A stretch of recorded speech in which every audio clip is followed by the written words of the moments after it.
When y'all go into that booth, every man has only one vote. Grover Norquist, you might be the person that cancels his vote out. Sheldon Anderson, you might be that person that cancels that person out. And you know, I was doing some canvassing not too long ago down in North Philly, and I don't know if y'all know about, anybody here from Philadelphia? Well, if y'all know anything about Philadelphia, you talking about some poverty. I mean, they got more trash on the streets than a little bit.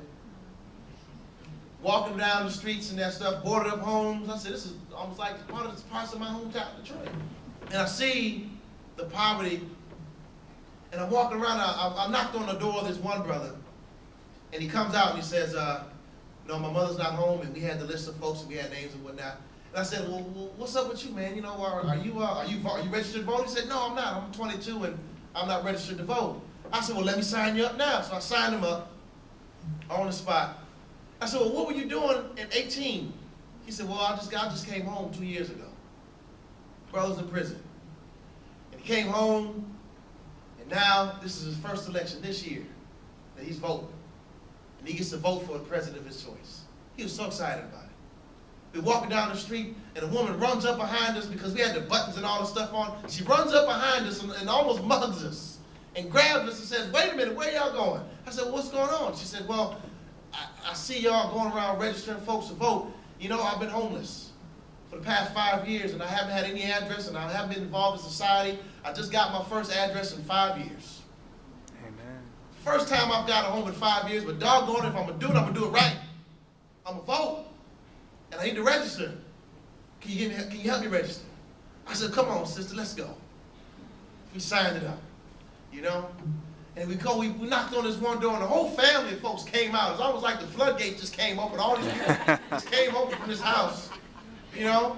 And the one guy was 18 years old. He said, all that vote stuff don't mean anything for me. So I started talking to him about it. He's a Latino brother. Don't you want to be a part or help you form a government that makes it more inclusive of people coming over here? As opposed to saying, I'm going to self-deport your brothers back over to wherever you came from. He said, yeah, you're right. So we talked for a little bit, and the brother was so excited. He said, I'm going to take some pictures with you, man. I'm voting this year. This was my first year. We started taking pictures, and we just had a good time, man. We started, they gave me some mofongo, and we ate, and I ate it on the street. We eat mofongo right on the corner of North Philly with registration packets. It was a beautiful thing, man, I'm telling you. It was a beautiful thing. And the mofongo was good. If y'all didn't have mofongo, y'all need to have some mofongo. And they all, because they were so excited the fact that they now can register and participate in the process of a democracy. They're now so excited. I mean, I was like, you would think, you know, I call it the grain of sand mentality. You know, one grain of sand you can't see, but you put them all together, you can make this a hair desert. That one little bit, you think that one vote, you know, it may not make a difference, but if you vote together. When I was over in South Africa, I saw this sign on the wall that said, none of us is as strong as all of us.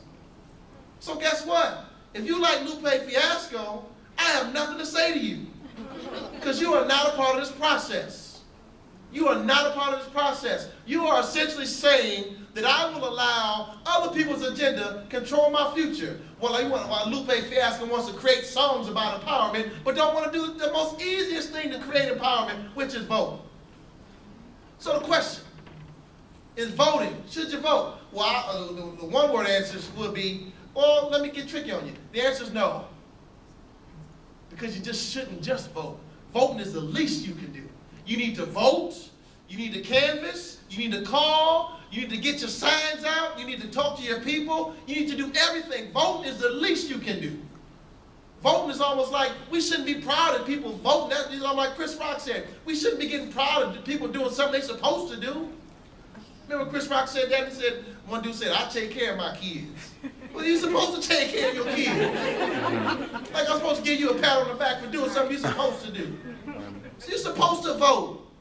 This is democracy. You know, the best part about a democracy, listen, we got a lot of flaws in the system. There's a lot of flaws that we have and a lot of shortcomings in the U.S.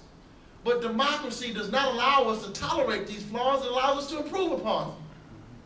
It's your voice. If you don't use your voice, you lose your voice. But this is too important for us to sit on the sideline now. We can't do it.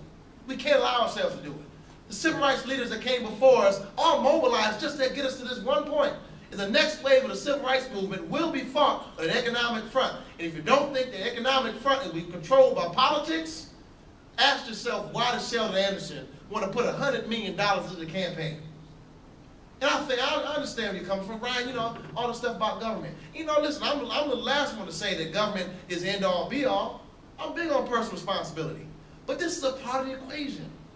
This is a part of the pie. It's a part of the system. All right?